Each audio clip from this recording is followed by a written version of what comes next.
Last time on Dungeons and Dragons! Yeah! Mr. Conroy, that's C-O-N-R-O-Y.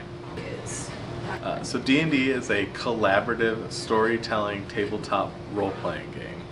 And all that means is I have a group of players that get to tell me how they want to react to things within a story that me, the Dungeon Master, or DM, or GM in some games, Game Master, puts forth to them. So it could be as simple as you're walking down a hallway and a monster pops out. What do you do? And players get to tell me what they do, and they roll dice to see if what they do is successful. So high numbers are good, low numbers mean bad things happen. And you get to just kind of create a collaborative story and really immerse yourself in the lore of the world and what's going on. It's a lot of fun. Athletics or acrobatics, your choice. Or any, I'll say this, you can roll any ability check and tell me how you're using that ability to help around the town. Awesome, yeah. Wait. It could be persuasion, you're like, no, you gotta do it that way. I use perception to say, no, you gotta do it that way. You just like go up to a guy that's like trying to put a sign up, you're like, that's a nat 20. It's crooked. There you go. Started D&D in 2014 when 5th edition Dungeons and Dragons was released. The reason I started it was a group of students and I were playing Magic the Gathering after schools, just as fun. And the new Dungeons and Dragons dropped and they're like, we should play Dungeons and Dragons. And I had never played Dungeons and Dragons before. And so I told them this and they're like, good, you can be the Dungeon Master. You can figure out how to do all the rules as your first time playing Dungeons and Dragons. And I did. And I learned a lot. And yeah, that's kind of how it started. It was me and some students and some rule books and some dice. So a campaign and a campaign day are a little bit different. So a campaign is usually I start with a story in mind of just kind of story beats of what I want to happen within the story.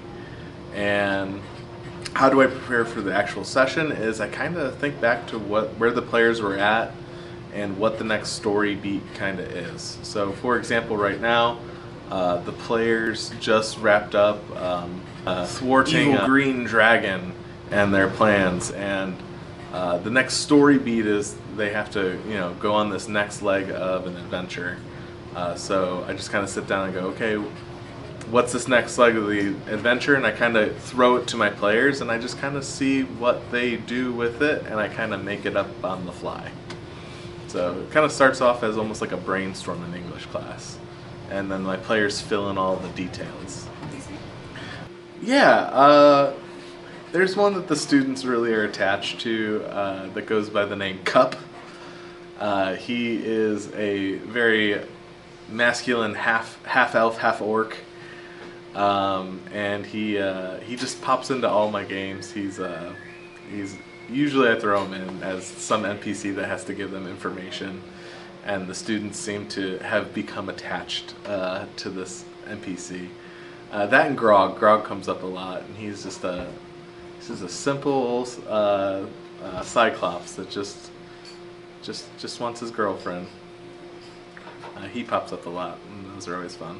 So when I'm working on a session and we're playing a game, I'm always self-analyzing who's talking and like who's doing what, and if I notice that like a player's not participating or disassociating with the game or playing on their phone or doing something that's not at the table, I always try to like bring them in. I'm like, hey, character name, what do you want to do? What is your character doing? And that just reminds them, oh yeah, I'm playing a game, I have to like focus and participate.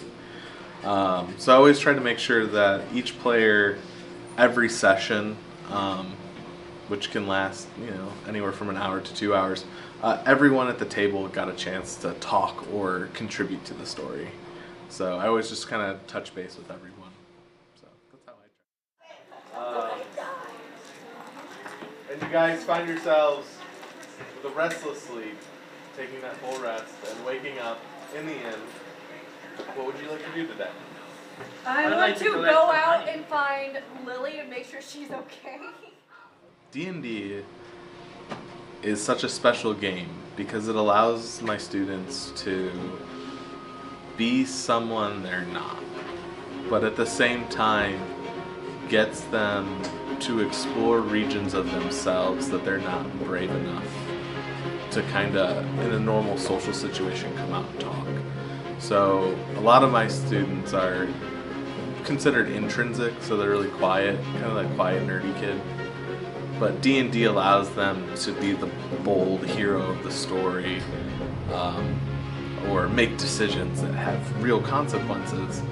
And it just iterates to them that, like, they do have a voice. And I've seen so many students just be able to come out of their shells and really find a community of people that are like them, and just kind of build a community and camaraderie with one another. And it's just so special to see someone that was just didn't feel like they had a place anywhere find a place and to find a voice.